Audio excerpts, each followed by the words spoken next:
നമസ്കാരം, മലയാളി വാർത്തയിലേക്ക് സ്വാഗതം. സാർ നമസ്കാരം. സാർ, ഇപ്പോൾ പുതിയൊരു പാർട്ടി രൂപം കൊണ്ടിരിക്കുകയാണ്. നമ്മൾ പല പാർട്ടികളെ നമ്മളിവിടെ പാരമ്പര്യമായിട്ട് നമ്മുടെ രാജ്യത്ത് നിലനിൽക്കുന്ന പല പാർട്ടികളെ നമുക്കറിയാം. പാർട്ടി പ്രവർത്തനങ്ങളും രാഷ്ട്രീയ കാര്യങ്ങളൊക്കെ നമ്മൾ നിരന്തരം ചർച്ച ചെയ്യുന്നതാണ്. എന്നാൽ ഇപ്പോൾ കുറച്ച് യുവാക്കളുടെ, കുറച്ചെന്ന് പറഞ്ഞാൽ പറയാൻ പറ്റില്ല, ഇപ്പോൾ യുവാക്കളെല്ലാം കൂടെ സോഷ്യൽ മീഡിയയിലൂടെ സംഘടിച്ച് ഒരു പുതിയൊരു പാർട്ടി CJP, അതായത് കോക്രോച്ച് ജനതാ പാർട്ടി എന്ന് പറഞ്ഞ ഒരു പാർട്ടി ഇപ്പോൾ സോഷ്യൽ മീഡിയയിൽ തരംഗമായിക്കൊണ്ടിരിക്കുകയാണ്. ഇപ്പോൾ സോഷ്യൽ മീഡിയ ഒക്കെ ഉപയോഗിക്കുന്നവർക്കറിയാം. അപ്പോൾ ഫേസ്ബുക്ക് ആണെങ്കിലും ഇൻസ്റ്റഗ്രാം ആണെങ്കിലും ട്വിറ്റർ ആണെങ്കിലും ഒക്കെ തുറന്നു കഴിഞ്ഞാൽ ഇപ്പോൾ CJPയുടെ പല പ്രചാരണങ്ങളും അവർക്ക് വേണ്ടി യുവാക്കൾ ഇറങ്ങി സംസാരിക്കുന്നതും അവരുടെ കുറേ വീഡിയോസൊക്കെയാണ് കാണാനായിട്ട് സാധിക്കുന്നത്. ഏതായാലും ഇത് എങ്ങനെ രൂപം കൊണ്ടു എന്നുള്ളത് ഞാൻ ചെറുതായിട്ടൊന്ന് പറയുകയാണെങ്കിൽ, കഴിഞ്ഞ ആഴ്ച നമ്മുടെ ബഹുമാനപ്പെട്ട സുപ്രീം കോടതി ചീഫ് ജസ്റ്റിസ് സൂര്യകാന്ത് അദ്ദേഹം ചില പരാമർശങ്ങൾ നടത്തിയപ്പോൾ നമ്മുടെ രാജ്യത്തുള്ള തൊഴിലില്ലാത്ത ചില യുവാക്കൾ, അദ്ദേഹം പറഞ്ഞത് എങ്ങനെയാണ്, യാതൊരു തൊഴിലുമില്ലാത്ത ചില യുവാക്കളുണ്ട്, അവരിൽ ചിലർ മാധ്യമപ്രവർത്തകരാണ്, ചിലർ സോഷ്യൽ മീഡിയയിലുണ്ട്, RTIയിലുണ്ട്, ആക്ടിവിസ്റ്റുകളാണ്, അവർ ഈ സമൂഹത്തെ ആക്രമിക്കുന്നു, ഇവർ കോക്രോച്ചുകളും അതുപോലെ തന്നെ പാരസൈറ്റുകളാണെന്നാണ് അദ്ദേഹം പറഞ്ഞത്. ഇംഗ്ലീഷിലാണ് അദ്ദേഹം ഒരു പരാമർശം നടത്തിയത്. അതായത് ഇത്തരത്തിൽ തൊഴിലില്ലാത്ത ഒരു കൂട്ടം ചില യുവാക്കൾ അദ്ദേഹം കോക്രോച്ചിനോടും പാരസൈറ്റ്സിനോടും ഉപമിച്ചാണ് അദ്ദേഹം ഒരു പരാമർശം നടത്തിയത്. പക്ഷേ ഇതങ്ങ് കയറി കത്തിപ്പടർന്നു. ഇതങ്ങ് യുവാക്കൾ ഏറ്റെടുത്തു. അല്ലെങ്കിൽ ഇവിടെ തൊഴിലില്ലാത്ത പല യുവാക്കൾ ഇത് ഏറ്റെടുത്തുകൊണ്ട് CJP എന്നൊരു പാർട്ടി രൂപീകരിച്ച് ഇപ്പോൾ രാജ്യത്തിനെതിരെ, അല്ലെങ്കിൽ ഇപ്പോൾ ഭരിക്കുന്ന കേന്ദ്ര സർക്കാരിനെതിരെയും അതുപോലെ ജസ്റ്റിസിനെതിരെയൊക്കെ തന്നെ വലിയ വിമർശനങ്ങളാണ് ഇപ്പോൾ സോഷ്യൽ മീഡിയയിലൊക്കെ തന്നെ ആളിക്കത്തിക്കൊണ്ടിരിക്കുന്നത്. അപ്പോൾ ഈ ഒരു പോക്ക് പോയി കഴിഞ്ഞാൽ എന്തായിരിക്കും? ഇതൊരു നല്ലൊരു കാര്യമാണോ? ഇതിന് നമുക്ക് സപ്പോർട്ട് ചെയ്യാൻ സാധിക്കുമോ? സപ്പോർട്ടൊക്കെ ചെയ്യാൻ കുഴപ്പമില്ല. ഡിജിറ്റൽ പ്ലാറ്റ്ഫോമിൽ വരുന്ന ഏതൊരു വിപ്ലവത്തെയും നമുക്ക് സ്വാഗതം ചെയ്യാം. പക്ഷേ എനിക്ക് അടിസ്ഥാനപരമായിട്ട് ചില കാര്യങ്ങൾ ചോദിക്കാനുണ്ട്. അവിടെയാണ് സുപ്രീം കോടതി ജഡ്ജി ഇങ്ങനെ അഭിപ്രായങ്ങളൊക്കെ പോസ്റ്റ് ചെയ്യുന്നവരെയാണല്ലോ കോക്രോച്ചസ് എന്നും ഒക്കെ പറഞ്ഞ് അധിക്ഷേപിച്ചത്. ഈ അങ്ങനെയുള്ള ആൾക്കാർ, ഇതിൽ അഫക്റ്റഡ് ആയിട്ടുള്ള ആൾക്കാർ ഓർക്കേണ്ട ഒരു കാര്യം, തങ്ങൾക്ക് ഈ ഒരു സൗകര്യമുണ്ട്. എന്താണത്? Smart phone. ഈ സന്ദേശങ്ങൾ അയക്കാൻ, സന്ദേശങ്ങളല്ലത്, ഡിജിറ്റൽ വേൾഡിലേക്ക് പോയി സൈബർ വേൾഡിലൂടെ മെസ്സേജുകൾ അയക്കാനും ആയിരക്കണക്കിന് ആളുകളെ സ്വാധീനിക്കാനും കഴിയുന്നുണ്ട്. അതിൻ്റെ ഒരു ഇഫക്റ്റ് ആണല്ലോ നമ്മൾ കണ്ടത്. അഭിജിത്ത് ദീപ്കെ രൂപവൽക്കരിച്ച ഈ കോക്രോച്ച് ജനതാ പാർട്ടി എന്നുള്ളത് ആ സുപ്രീം കോടതി ജഡ്ജിയോടുള്ള, സൂര്യകാന്തിനോടുള്ള ഒരു വൈരാഗ്യമാണ് ആ പേരിൽ തന്നെ പ്രതിഫലിക്കുന്നത്. ഞാൻ ചോദിക്കുന്നത്, അദ്ദേഹം ഈ അഭിപ്രായങ്ങൾ എഴുതുന്നവരെ കുറിച്ചാണ് പറഞ്ഞത്. അങ്ങനെ മാത്രമല്ല, ഇന്ത്യയിലെ ആൾക്കാരുള്ള യുവാക്കളിൽ തന്നെ ഇത്തരമൊരു സ്മാർട്ട് ഫോൺ സ്വന്തമാക്കാൻ പണമില്ലാത്ത എത്രയോ ലക്ഷങ്ങളുണ്ട്. അവരെക്കുറിച്ച് എന്താ ഈ ഡിജിറ്റൽ വേൾഡിൽ അഭിരമിക്കുന്നവർ വിചാരിക്കാത്തത്? അവർക്കൊരു, നിങ്ങളെപ്പോലൊരു സ്മാർട്ട് ഫോൺ വാങ്ങിക്കാൻ പൈസ ഇല്ല. അതുപോലെ തന്നെ വലിയൊരു യാഥാർത്ഥ്യം നമ്മൾ മനസ്സിലാക്കണം. നിങ്ങൾ മാത്രമല്ല ഇന്ത്യ, അതർ ഇന്ത്യയുണ്ട്. കൂട്ടുകാർക്ക് ഇതുപോലുള്ള നല്ല കളർ ഫോണുകളുള്ളപ്പോൾ അതില്ലാത്തത് കൊണ്ട് സ്വന്തം SSLC ബുക്ക് പണയം വെച്ചിട്ട് സ്മാർട്ട് ഫോൺ വാങ്ങിക്കാൻ ശ്രമിക്കുന്ന വിദ്യാർത്ഥികളുണ്ട്. മനസ്സിലായില്ലേ? അമ്പരപ്പിക്കുന്ന അന്തരമുണ്ട്. നിങ്ങളീ സ്മാർട്ട് ഫോൺ കയ്യിലുള്ളവർ സമൂഹത്തിൽ പ്രായേണ എന്നേ ഞാൻ പറയുന്നുള്ളൂ, താരതമ്യേന അവരെ അപേക്ഷിച്ച് നോക്കുമ്പോൾ എലീറ്റായിട്ടുള്ള ക്ലാസ്സാണ് നിങ്ങൾ. സമ്പന്നവർഗമാണ്. സമ്പന്നവർഗത്തിൻ്റെ ഒരു രസച്ചരടാണിപ്പോൾ നിങ്ങൾ ഈ പറയുന്ന കോക്രോച്ച് ജനതാ പാർട്ടിയിലൂടെ ഇപ്പോൾ നടത്തിക്കൊണ്ടിരിക്കുന്നത്. നിങ്ങൾ ആരെയാ മെമ്പർഷിപ്പിന് വേണ്ടി ക്ഷണിക്കുന്നത്? 11 മണിക്കൂറോളം ദിവസം ഇതിനു വേണ്ടി, ഡിജിറ്റൽ ഉപയോഗത്തിന് വേണ്ടി വിനിയോഗിക്കാൻ കഴിവുള്ളവരെ.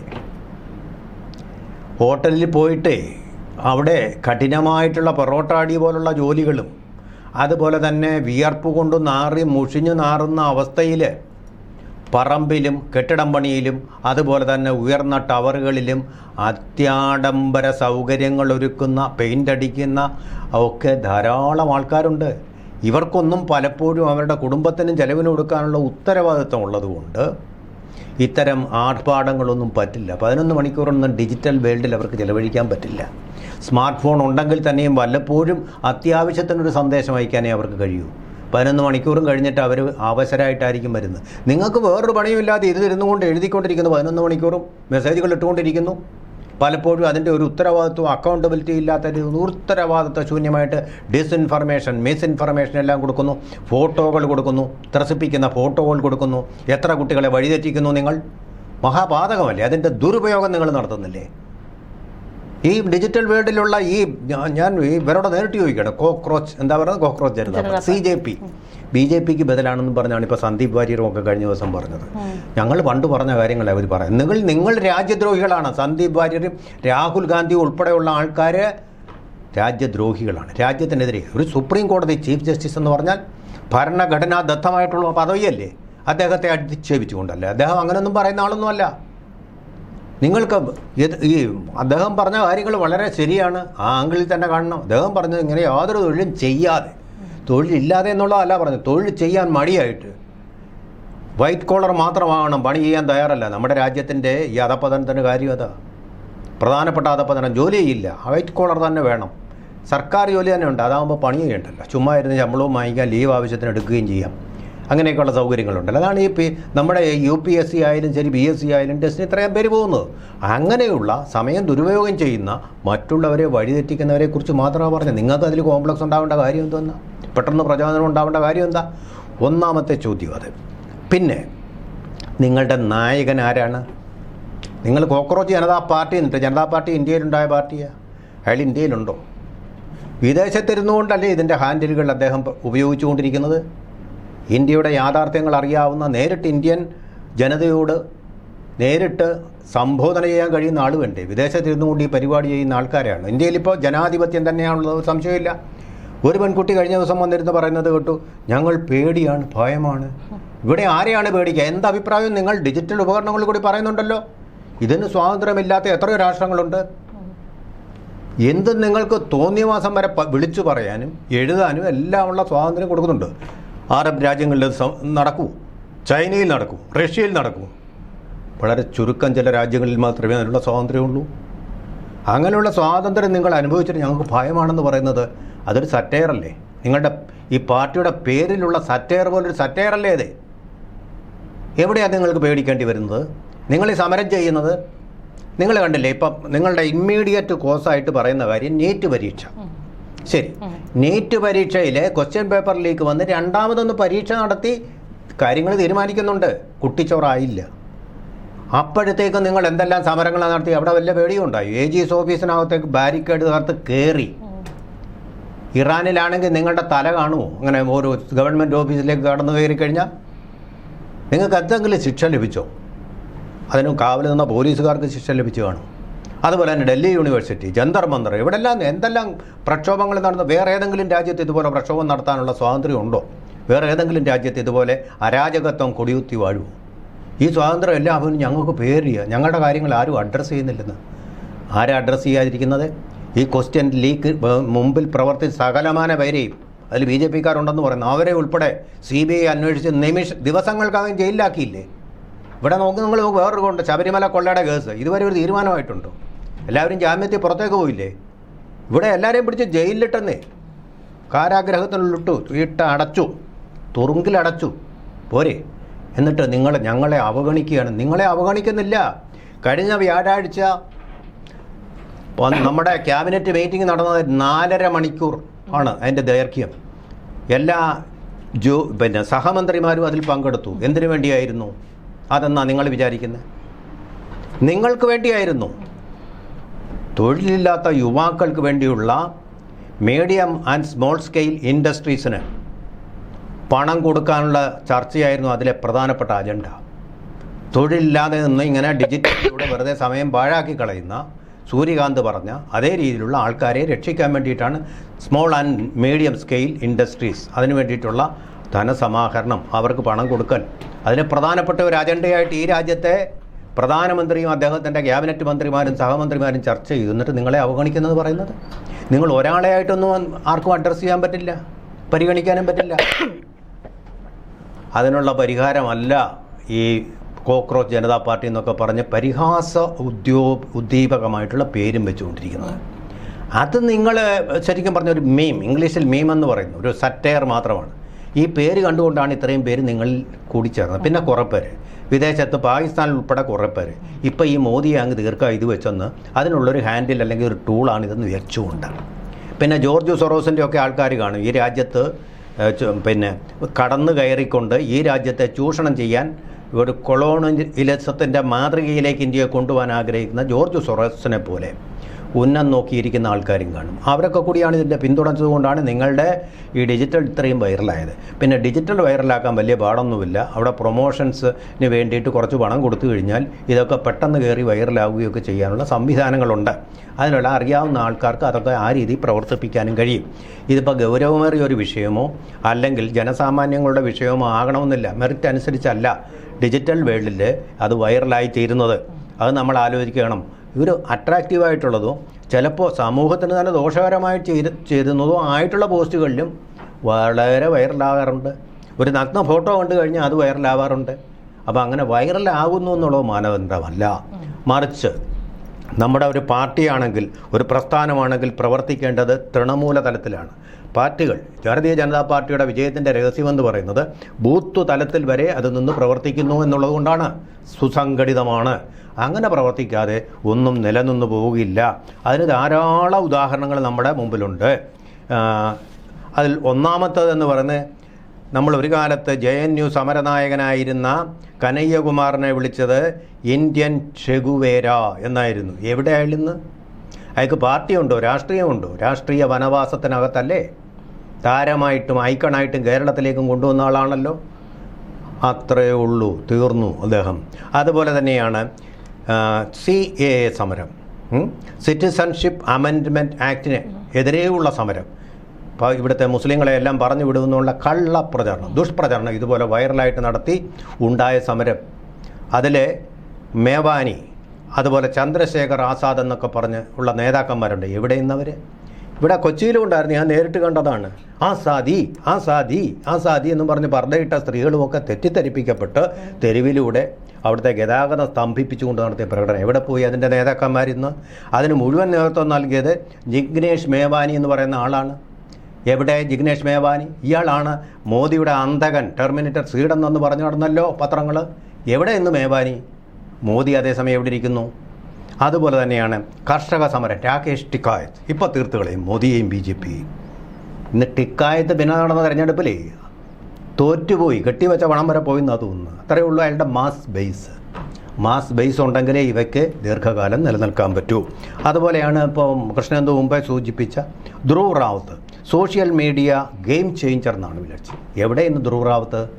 മോദി ഇപ്പോഴും അവിടെ തന്നെ ഉണ്ട്, പ്രധാനമന്ത്രി പദത്തിൽ തന്നെ ഉണ്ട്. കാരണം എന്താണ്? മാസ് ബേസ് ഉണ്ട് അദ്ദേഹത്തിൻ്റെ പിന്തുണയ്ക്ക്. അതില്ലാത്തതൊക്കെ എപ്പോഴാണ് പൊലിഞ്ഞ് തീരുന്നത് എന്നുള്ളത് നമുക്ക് അറിയാൻ പറ്റില്ല. അത്തരത്തിൽ ഉൾക്കകൾ പോലെയുള്ളൂ. കുറേ നേരം പ്രക്ഷോഭിച്ച ആകാശത്തിലൂടെ ഇങ്ങനെ പറന്നു നടക്കും, പിന്നെ വെറും ചാമ്പലായിട്ട് വെണ്ണീറായിട്ട് തീരും. അതിൻ്റെ ഉദാഹരണങ്ങളാണ് ഞാനീ പറഞ്ഞത്. അതുപോലെ തന്നെ ഒരു തംബേർഗ് ഉണ്ടായിരുന്ന കാലാവസ്ഥയ്ക്ക് ഒരു 13 വയസ്സുകാരി ലോകമാകെ വൈറലായിട്ട് ഒരു തേൺബർഗ് ഉണ്ടായിരുന്നല്ലോ. എവിടെയെന്ന്? സ്വീഡിഷ് പെൺകുട്ടിയാണ്. 13-ാം വയസ്സിൽ തൊട്ട് പരിസ്ഥിതിക്ക് വേണ്ടിയിട്ട് വാദിച്ച്. ശരിയാണ്, അവർ പറഞ്ഞതിനോടൊക്കെ ഞാനും അവരുടെ ഒരു ഫോളോവറായിരുന്നു. ഇന്നെവിടെ തേൺബർഗ്? ഇല്ല. മുഴുവൻ പാരീസ് ഉച്ചകോടിയിലെ ആ നിർദ്ദേശങ്ങൾ വരെ തള്ളിക്കളഞ്ഞില്ലേ ട്രംപ്? എവിടെ തേൺബർഗ് എവിടെ പോയിരിക്കുന്നു? പൊടി പോലുമില്ല കണ്ടുപിടിക്കാൻ എന്നുള്ള അവസ്ഥയിലാണ്. അതുകൊണ്ട് ഇതിപ്പോൾ ഇങ്ങനെ സന്ദീപ് വാര്യർ കഴിഞ്ഞ ദിവസം പറയുന്നത് കേട്ടു. ഞങ്ങളുടെ രാഹുൽ ഗാന്ധി പറഞ്ഞ അതേ കാര്യം തന്നെയാണ് ഇപ്പോൾ ഈ കോക്രോച്ച് ജനതാ പാർട്ടി പറയുന്നത്. ഒരാശ്വാസം കണ്ടെത്തുകയെ എങ്ങനെയും മോദിയും തീർക്കണം. തെരഞ്ഞെടുപ്പിലൂടെ കഴിയില്ല, കർഷക സമരത്തിലൂടെ കഴിഞ്ഞില്ല, CAA സമരത്തിലൂടെ, പൗരാവകാശ സമരത്തിലൂടെ, ആസാദി സമരത്തിലൂടെ കഴിഞ്ഞില്ല. എന്നാൽ പിന്നെ ഇതെങ്കിലും ആകട്ടെ എന്ന് വിചാരിച്ച് കാത്തിരിക്കുന്ന ഒരാളാണ്. അത് രാജ്യത്തിനും കൂടെ പലപ്പോഴും എതിരായിട്ട് വരുന്നുണ്ട്. അങ്ങനെയാണ് ഇത്രയും പക്വത വേണ്ട ഒരു പാർട്ടി, 100 വർഷത്തിലേറെയുള്ള ചരിത്രമുള്ള ഒരു പാർട്ടി ഇങ്ങനെയൊക്കെയുള്ള കാര്യങ്ങൾ ഉത്തരവാദിത്തത്തോടു കൂടി വേണം ചെയ്യാൻ. എടുത്തങ്ങോട്ട് ചാടി ആ ബാൻഡ് വാഗണിലേക്ക് അങ്ങ് പോകുമ്പോൾ ഈ രാജ്യദ്രോഹികളാണോ ഇതിൻ്റെ പിന്നിലെന്ന് ഈ രാജ്യത്തിന് സ്വാതന്ത്ര്യം നേടി കൊടുത്ത കോൺഗ്രസ്സിന് ചിന്തിക്കാനുള്ള ബാധ്യതയുണ്ട്. സന്ദീപ് വാര്യർ ഇന്നലെ വരെ എവിടെയായിരുന്നു? ഞാനീ പറഞ്ഞ വ്യക്തികളൊക്കെ സമരം നടത്തുമ്പോൾ ഇവരെല്ലാം എതിർത്തുകൊണ്ടിരുന്ന സന്ദീപ് വാര്യർ ഇന്നിപ്പോൾ ചാടിക്കയറി കോക്രോച്ച് ജനതാ പാർട്ടിയിലേക്ക് അങ്ങ് കയറുകയാണ്. അയാളെ വിശ്വസിക്കാൻ പറ്റില്ല. കോൺഗ്രസ്സിൽ നിന്ന് ചാടി ചിലപ്പോൾ ഇവർ പാർട്ടി ഉപയോഗിച്ചാൽ അതിലേക്ക് പോകും. മനസ്സിലായില്ലേ? അയാളുടെ ഗുണം, അയാളുടെ അവസരവാദിയാണ്. അതുകൊണ്ട് തന്നെ അപ്പോൾ അയാളിപ്പോൾ അതിന് സ്തുതിയൊക്കെ പാടുന്നുണ്ട്. പക്ഷേ അതുകൊണ്ടൊന്നും ഈ പാർട്ടി വളരണമെന്നൊന്നും യാതൊരു നിർബന്ധവുമില്ല. ഇത് കുറച്ച് കഴിയുമ്പോൾ ഇത് പ്രതിഭാസം പോലെ, നമ്മളിപ്പോൾ ഈ പറയുന്ന പറക്കും തളികകൾ പോലെ ഇത് അപ്രത്യക്ഷമായി തീരാനാണ് സാധ്യത എന്നാണ് എനിക്ക് തോന്നുന്നത്. പാർട്ടിയായിട്ട് വരുവാണെങ്കിൽ ഉത്തരവാദിത്വങ്ങളുണ്ട്, അത് നിർവഹിക്കുക തന്നെ വേണം ആ പാർട്ടി. പക്ഷേ ആ രീതിയിലല്ല ഇപ്പോൾ ഒരു വൈബ് ക്രിയേറ്റ് ചെയ്യുക, ഒരു ഹൈപ്പ് അത് ക്രിയേറ്റ് ചെയ്യുക എന്നുള്ളത് മാത്രമായിട്ട് അത് തീർന്നിരിക്കുന്നു എന്നുള്ളതാണ് എൻ്റെ ഒരു സംശയം. അപ്പോൾ ഇങ്ങനെ ആളുകൾ പാകിസ്ഥാനിൽ നിന്നൊക്കെ ആളുകളെ എല്ലാവരെയും ആകർഷിക്കുന്ന ഒരു പേരാണ് കോക്രോച്ച് ജനത. അപ്പോൾ ഇതെന്തുവാ കാണാനൊരു ആകാംക്ഷ എല്ലാവരിലും വരും, അറിയാമല്ലോ.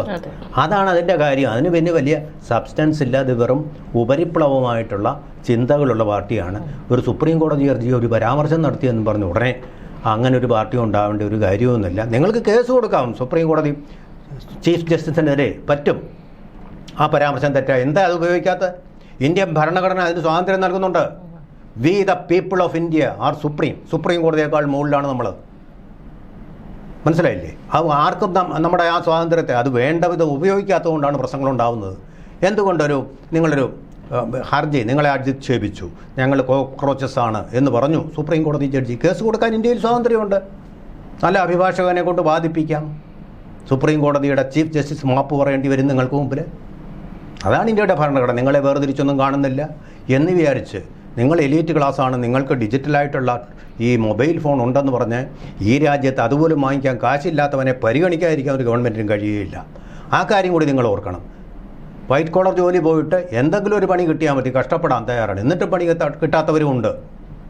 അതിനുവേണ്ടിയുള്ള ആലോചനകളാണ് കഴിഞ്ഞ വ്യാഴാഴ്ച പ്രധാനമന്ത്രിയും കൂട്ടരും ഇരുന്ന് അവിടെ ഒരു ബ്രെയിൻ സ്റ്റോമിംഗ് സെഷനായിട്ട് നടത്തിയത്. 2047 ഈ പരിദേവനങ്ങളില്ലാത്ത ഒരു ഭാരതം എങ്ങനെ കെട്ടിപ്പടുക്കാം എന്നുള്ളത്. അല്ലാതെ സുഖിക്കുകയല്ല പ്രധാനമന്ത്രി നരേന്ദ്രമോദി. 18 മണിക്കൂറാണ് ജോലി ചെയ്യുന്നത്. രാവിലെ 6 മണിക്ക് വന്നു കഴിഞ്ഞാൽ സെക്രട്ടറിമാരും പോയി കഴിഞ്ഞാൽ പോകാറുള്ളൂ. കഷ്ടപ്പെട്ട് തന്നെ ഭരിക്കുകയാണ്, വീട്ടിലേക്കൊന്നും കൊണ്ടുപോകാൻ വേണ്ടിയിട്ടൊന്നും അല്ല. ആ ഒരു വിചാരം കൂടെ നിങ്ങൾക്ക് വേണം. ഒരല്പം രാജ്യസ്നേഹം അത് മനസ്സിലുണ്ടാവണം. അല്ല ഞങ്ങളെ ആരും പരിഗണിക്കുന്നില്ല, ഞങ്ങളുടെ കാര്യം മാത്രം നോക്കിയാൽ പോരല്ലോ. 140 കോടി ഇന്ത്യക്കാരുടെ കാര്യം കൂടെ നോക്കുമ്പോഴാണ് അതൊരു പ്രസ്ഥാനമാവുന്നത്. നിങ്ങളുടെ കാര്യം നോക്കുമ്പോൾ നിങ്ങൾ സെൽഫിഷ് ആവുന്നു, രാഹുൽ ഗാന്ധിയെ പോലെ അല്ലെങ്കിൽ നെഹ്റു കുടുംബത്തെ പോലെ. അതല്ലേ വാസ്തവം? നിങ്ങൾക്ക് അതിന് മറുപടിയുള്ളൂ. ഏതായാലും കേന്ദ്രം ഇത് കൃത്യമായിട്ട് തന്നെ നിരീക്ഷിക്കുന്നുണ്ട്. ചില സോഷ്യൽ മീഡിയ അക്കൗണ്ടുകളൊക്കെ പൂട്ടിച്ചു എന്നുള്ള അത് രാജ്യദ്രോഹം, വിഘടനവാദം പരത്തുന്നുണ്ട്. അല്ലെങ്കിൽ അവരത് അതിന് പക്ഷെ പറയുന്നത് BJPക്ക് പേടിച്ചിട്ടാണ് പൂട്ടിച്ചത് എന്നൊക്കെ പറഞ്ഞുകൊണ്ടാണ് ചില വാർത്തകളുടെ. നമ്മൾ കുറേ പേരുകൾ പറഞ്ഞല്ലോ. അവരുടെയൊക്കെ കാലത്ത് ഇതിനേക്കാളും വലിയ മീഡിയ സപ്പോർട്ടും മീഡിയ പിന്തുണയും മീഡിയ പബ്ലിസിറ്റിയും കിട്ടിയതാണ്.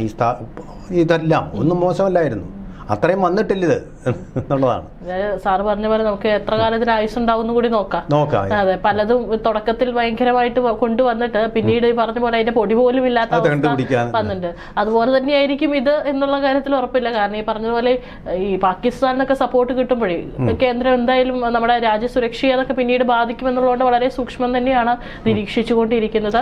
പിന്നെ ചിലപ്പോൾ ജോർജ് സറോസിന്റെ പണവും ഒക്കെ കാണാം. ഏതെങ്കിലും വിധത്തിൽ ഇന്ത്യയെ നശിപ്പിക്കാനിരിക്കുന്ന ശക്തികളുടെ ഒക്കെ ഇന്ത്യയുടെ ഇനി 3ാം ലോകശക്തിയായിട്ട് ഉയർന്ന് 1ാമതാവരുതെന്ന് ആഗ്രഹിക്കുന്ന ശക്തികളുടെയൊക്കെ ശക്തമായ എതിർപ്പുകൾ ഇതിൻ്റെ പിന്നിൽ കാണും. അവരുടെ പണമൊക്കെ അത് പിന്നെ പുറത്തു വരും. നമുക്ക് എത്ര കാലത്തോളം ഈ CJP മുന്നോട്ട് പോകുന്ന നമുക്ക് നോക്കാം.